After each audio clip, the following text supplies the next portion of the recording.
पहली बात बाबू, कल का क्लास में हम लोग पढ़े थे एलपीपी का एक और मैंने इम्पोर्टेंट क्वेश्चन और उसका सॉल्यूशन है ना। ध्यान देना, आज हम लोग फिर से क्वेश्चन के माध्यम से एलपीपी का कॉन्सेप्ट को खत्म करेंगे और आज लास्ट क्लास होगा एलपीपी का। कल हम लोग दूसरा कोई सा चैप्टर स्टार्ट करेंगे। क्या कोई दिक्कत है? अच्छा एक बात बताओ, 5 मार्क्स के लिए है और तुमको हम ये भी बता देना चाहेंगे, एलपीपी का सवाल स्पष्ट रूप से सवाल के तौर पे स्पष्ट रूप से लिखा हुआ रहेगा, solve the following LPP graphically.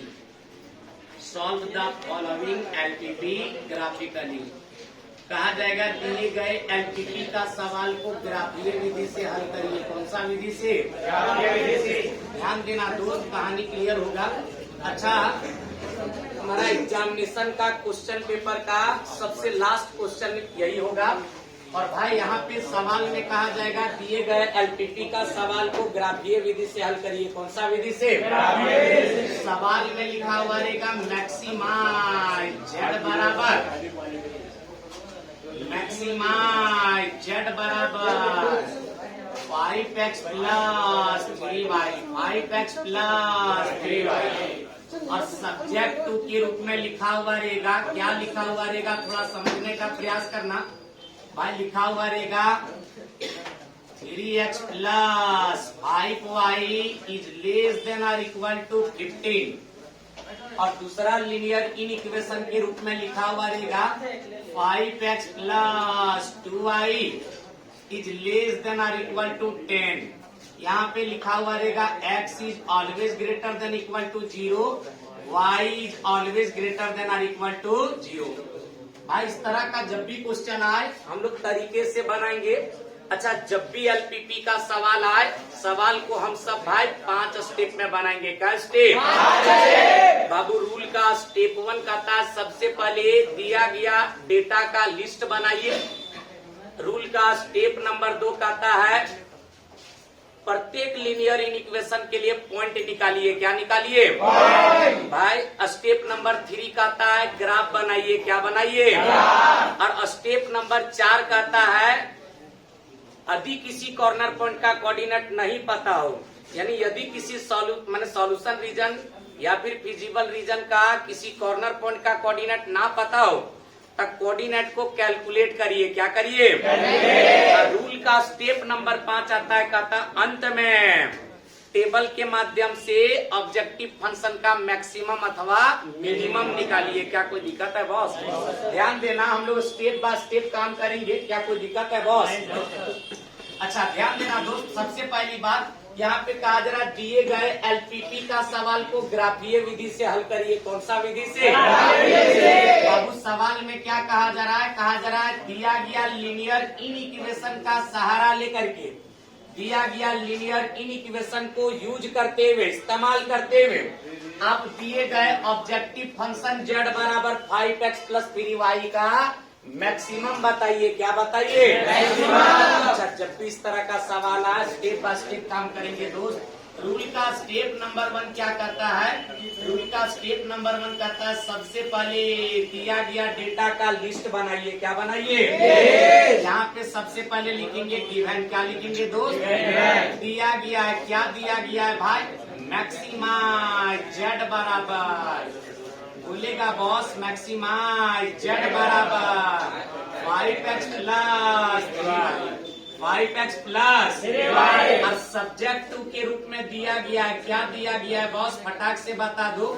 पहला लीनियर इन इक्वेशन के रूप में 3x plus 5y is less than और इक्वल टू 15 दिया गया। कितना दिया गया? इसको linear inequation number first कहेंगे। इसी तरह से एक और लीनियर इन इक्वेशन दिया गया 5x plus 2y is less than और इक्वल टू 10, इसको linear inequation number second कहेंगे। क्या कहेंगे?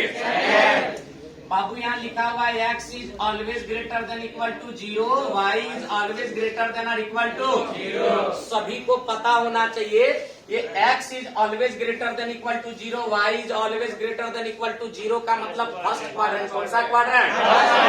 प्रथम चतुर्थांश। कौन सा चतुर्थांश? ध्यान देना दोस्त, कहानी क्लियर होगा। अब क्या कहता है, रूल का स्टेप नंबर 2 आता है। रूल का स्टेप नंबर 2 आता है, कहता है प्रत्येक लीनियर इन इक्वेशन के लिए पॉइंट निकालिए। क्या निकालिए? प्रत्येक लीनियर इन इक्वेशन के लिए पॉइंट निकालिए। क्या निकालिए? ध्यान देना दोस्त, हम यहाँ पे पहला लीनियर इन इक्वेशन को इक्वेशन में कन्वर्ट करके पॉइंट निकालेंगे। क्या निकालेंगे? लिखेंगे from linear inequation number first. बाबू पहला लीनियर इन इक्वेशन में लिखा हुआ 3x plus 5y is less than और इक्वल टू को इक्वल टू 15 कहेंगे। क्या कोई दिक्कत है बॉस? इसी तरह से हम linear inequation number second के लिए काम करेंगे। यहाँ लिख देंगे from linear inequation number second. Second में क्या दिया गया है भाई? 5x plus 2y is less than और इक्वल टू को इक्वल टू 10 कहेंगे। क्या कोई दिक्कत है भाई? ध्यान देना दोस्त, बहुत ज्यादा टफ नहीं, एकदम स्टेप बाय स्टेप चीजों को अप्लाई करो, तुम्हारा आंसर तुमको ऑटोमेटिक मिलेगा भाई। ठीक है, अब ध्यान देना, सबसे पहली बात पॉइंट ज्ञात करते हैं। अच्छा, पॉइंट ज्ञात करने के लिए टेबल बनाएंगे। क्या बनाएंगे? टेबलवा का एक तरफ x लिखेंगे और एक तरफ x लिखेंगे और एक तरफ y। बाबू x का मान बैठाने से y मिलेगा और y का मान बैठाने से x मिलेगा। अच्छा बताओ, x का मान हम 0 रखते हैं। यदि x के जगह पे 0, x के जगह पे 0, x के जगह पे 0, तो ये कंप्लीट हिस्सा का मान 0, इसका मान 0। ये 5y बराबर 15, 5 काटेगा 15 को क्या बराबर? अच्छा, y कोऑर्डिनेट यदि हम 0 रखते हैं, y के जगह पे 0, तो ये कंप्लीट हिस्सा बनेगा 0, कंप्लीट हिस्सा बनेगा 0। y के जगह पे 0 रखने से कंप्लीट हिस्सा बनेगा 0। 3x बोलेगा 3x बराबर यहाँ पे 15, 3 काटेगा 15 को क्या बार में? बाबू यहाँ से बिंदु ये मिला, क्या मिला? x का मान 0 तब y का मान, x का मान 0 तब y का मान, यानी 0,3। फिर हम लोग बिंदु B पे बात करते हैं। अच्छा, बिंदु B करता है x का मान 5 तो y का मान x का मान 5 तो y का मान 5,0। चलो आगे बढ़ते हैं भाई, दूसरा का लीनियर इक्वेशन से भी पॉइंट निकालेंगे और उसके लिए टेबल बनाना होगा। क्या बनाना होगा? टेबल। सभी लोग को पता होना चाहिए, टेबल का एक तरफ x लिखते हैं, एक तरफ भाई बताओ, x का मान रखने से y मिलेगा और y का मान रखने से भाई x का मान 0 रखते हैं, x के जगह पे 0, x के जगह पे 0, तो ये कंप्लीट हिस्सा का मान 0। भाई 2y बराबर 10, 2 काटेगा 10 को क्या बार में? 5 बार। मैं बुझा रहा है दोस्त। अच्छा, थोड़ा सा आगे की तरफ बढ़ते हैं। बताओ, हम y कोऑर्डिनेट 0 रखते हैं। क्या रखते हैं? 0। y के जगह पे 0, तो ये कंप्लीट हिस्सा का मान 0। y के जगह पे 0, तो ये कंप्लीट हिस्सा का मान 0। 5x बराबर 10, 5 काटेगा 10 को क्या बार में? 2 बार में। बाबू यहाँ से बिंदु C मिला, x का मान 0 तब y का मान 5, x का मान 0 तब y का मान 5, यानी 0,5। फिर बता, यहाँ से बिंदु D मिला, x का मान 2 तब y का मान 0, x का मान 2 तब y का मान 0, x का मान 2 तब y का मान 2,0। क्या कोई दिक्कत है दोस्त? अच्छा, ध्यान देना, कहानी क्लियर होगा। अब हम क्या करेंगे ना, प्रत्येक लीनियर इन इक्वेशन के लिए ग्राफ बनाएंगे। क्या बनाएंगे? तो भाई इसके बाद आता है रूल का स्टेप नंबर 3। रूल का स्टेप नंबर 3। बाबू रूल का स्टेप नंबर 3 आता है, कहता है प्रत्येक लीनियर इन इक्वेशन के लिए ग्राफ बनाइए। क्या बनाइए? ग्राफ बनाएंगे। भाई ग्राफ कैसे बनेगा? ध्यान देना, ये रहा y एक्सिस। कौन सा axis? y axis. y axis कौन सा एक्सिस भाई? y axis. और ये रहा x एक्सिस। कौन सा एक्सिस भाई? अच्छा, x एक्सिस और y एक्सिस का मिलन स्थल ऑरिजिन कहलाता है। क्या कहलाता है? ऑरिजिन। x एक्सिस और y एक्सिस का इंटरसेक्टिंग पॉइंट ऑरिजिन कहलाता है। क्या कहलाता है भाई? सवाल यहाँ से ये बनता है, सर यहाँ पे लाइन 1 का ग्राफ बनाने के लिए क्या करना होगा? बाबू लाइन नंबर 1 का ग्राफ बनाने के लिए बिंदु ए और बिंदु बी को इस रेक्टेंगुलर कार्टेशियन कोऑर्डिनेट सिस्टम में प्लॉट करेंगे। क्या करेंगे? भाई अब ध्यान देना, प्लॉट करके मिलाएंगे। बताओ, बिंदु ए क्या करता है? बिंदु ये कहता है x का मान 0 तब y का मान x का मान 0 तब y का मान x एक्सिस का मान 0, यहाँ पे y का मान 3 कहाँ है? 1 2 3। यहाँ पे रहा बिंदु ये हैविंग कोऑर्डिनेट 0, 1। फिर बताओ बिंदु B कहता है x का मान 5 तो y का मान 0, x का मान 5 तो y का मान 0, यानी y एक्सिस का मान 0, x का मान 5 कहाँ? 1 2 3 4, इस तरह से 5 यहाँ पर। ये रहा बिंदु B हैविंग कोऑर्डिनेट 5, बाबू ये दोनों बिंदु को मिला देने के बाद जो लाइन बन के रेडी हुआ, असल में इसी लाइन को हम लोग कहेंगे line number first. Line number, जोर से बोलना है, line number first, line number. और भाई लाइन नंबर सेकंड का ग्राफ बनाने के लिए इस बिंदु सी और बिंदु डी को रेक्टेंगुलर कार्टेशियन कोऑर्डिनेट सिस्टम में प्लॉट करके मिलाना होगा। क्या करना होगा? मिलाना होगा। भाई क्या करना सर, क्या करना? देख लो बिंदु सी क्या करता है। बिंदु सी कहता है x का मान 0 तब y का मान, x का मान 0 तब y का मान। भाई बताओ x एक्सिस का मान 0 तब y का मान 5 का। 1 2 3 भाई 4 5। क्या कोई दिक्कत है? ये रहा बिंदु सी हैविंग कोऑर्डिनेट 0, 5। बिंदु सी 0, 5। अच्छा बिंदु डी कहता है x का मान 2 तब y का मान, x का मान 2 तब y का मान, भाई y एक्सिस का मान 0, x का मान 2 का 1 2। ये रहा बिंदु डी हैविंग कोऑर्डिनेट 2, 0। क्या कोई दिक्कत है बॉस? बाबू अब क्या करना है? बिंदु सी और बिंदु डी को मिला देना है। क्या करना है? भाई मिला देने के बाद ये जो लाइन बन के रेडी हुआ, इसको कहेंगे line number second. Line number energy लगाओ, line number second, line number second. प्रत्येक लीनियर इन इक्वेशन के लिए लाइन बनाने के बाद भाई प्रत्येक लीनियर इन इक्वेशन का फिजिबल रीजन अर्थात सॉल्यूशन रीजन ढूंढना है। कौन सा रीजन भाई? देखते चलो कैसे ढूंढेंगे। उसके लिए लीनियर इन इक्वेशन को देखना होगा।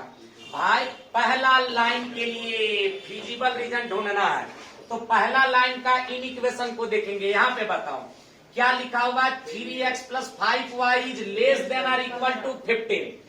3x + 5y is less than और इक्वल टू 15, यानी 3x + 5y का मान 15 के बराबर अर्थात 15 से छोटा। 3x + 5y का मान 15 के बराबर अर्थात 15 से छोटा।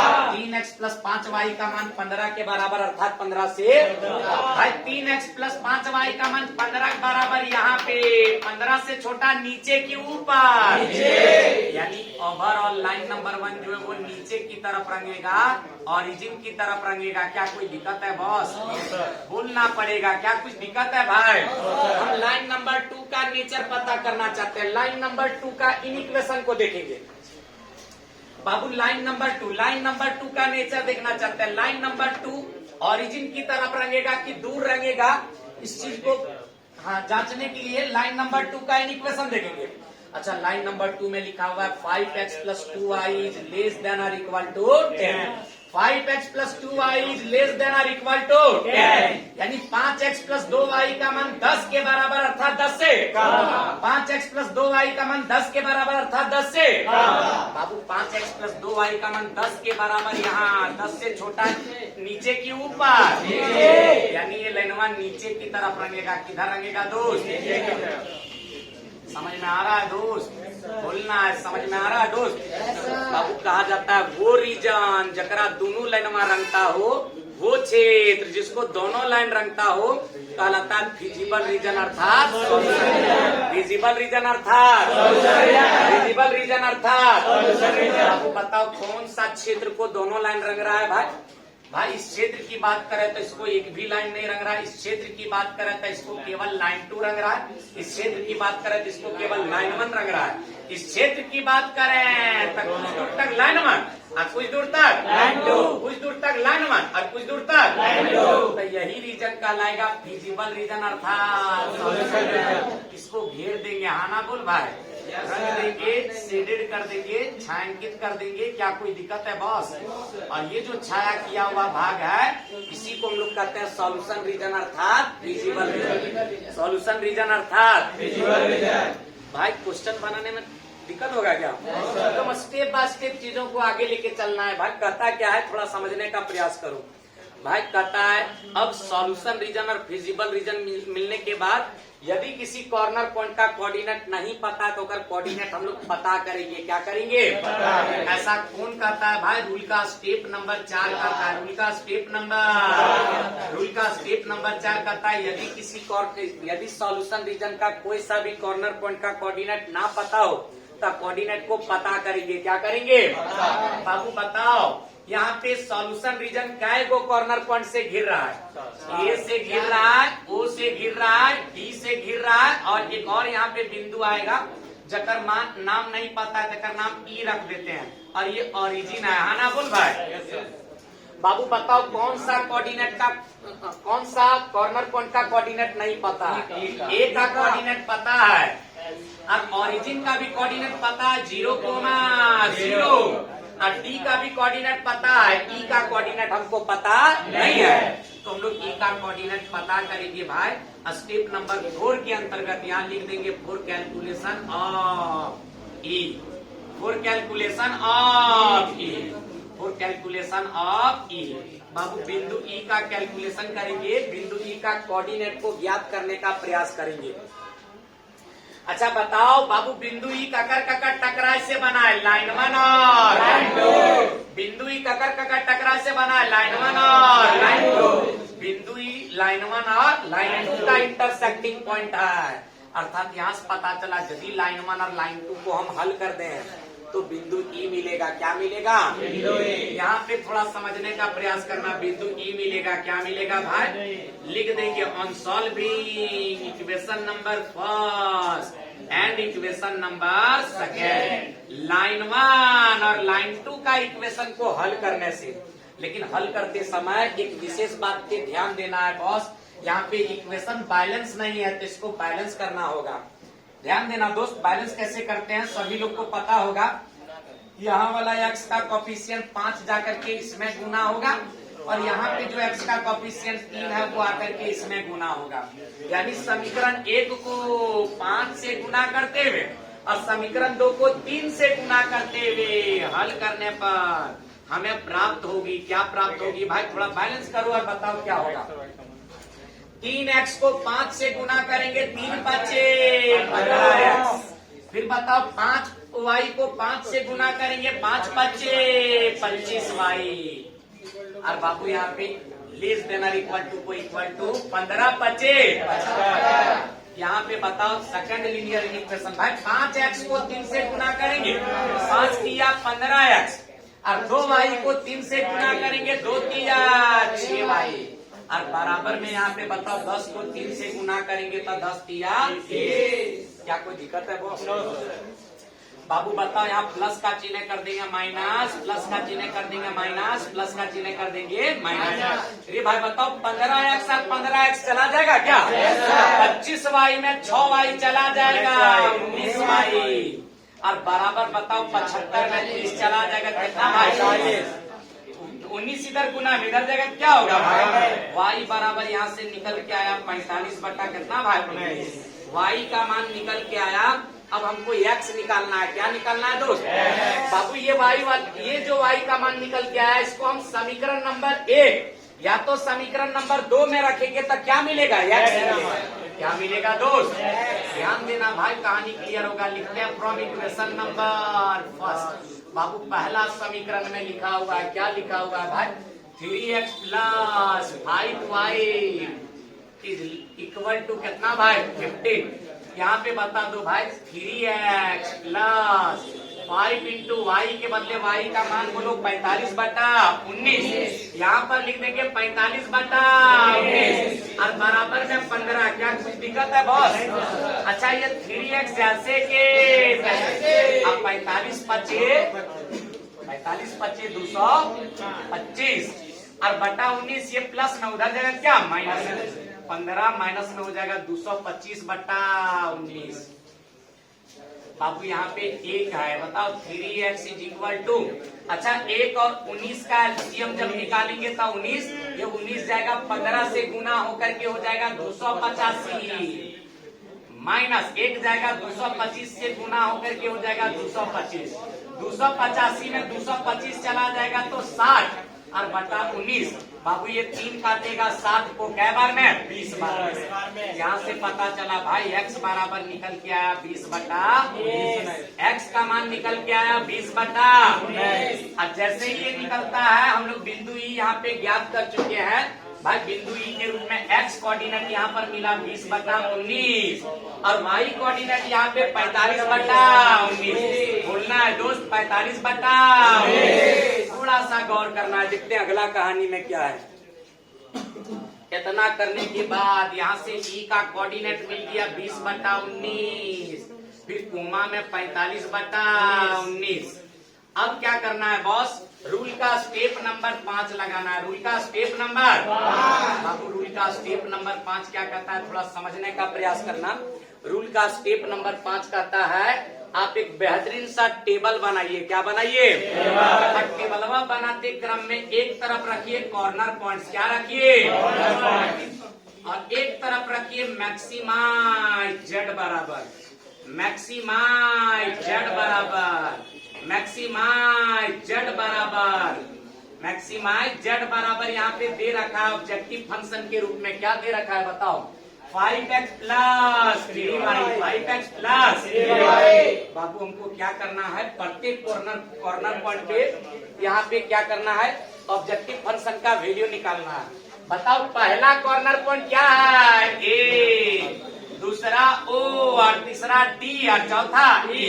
यहाँ पे बता दो बॉस। ए हैविंग कॉर्नर कोऑर्डिनेट 0,3, फिर ओ हैविंग कोऑर्डिनेट 0,0 और फिर D having coordinate 2,0 and again E having coordinate कितना भाई? 20/19, 45/19। क्या कोई दिक्कत है दोस्त? थोड़ा सा गौर करना। हम सभी कॉर्नर पॉइंट पे प्रत्येक ऑब्जेक्टिव फंक्शन का मान निकालेंगे। क्या निकालेंगे बाबू? बताओ जेड बराबर यहाँ पे बताओ बिंदु ए कहता है x का मान 0 और y का मान x का मान 0 और y का मान x का मान 0 और y का मान z बराबर 5 गुने x का मान 0 प्लस 3 गुने y का मान 3। बताओ ये 0 बन जाएगा। यहाँ 3 दिया कितना? 9। भाई z बराबर थोड़ा सा बताओ ओरिजिन पे x का मान 0 और y का मान x का मान 0 और y का मान अप्लाई करो। z बराबर 5 गुने x का मान 0 और प्लस 3 गुने y का मान क्या? 0।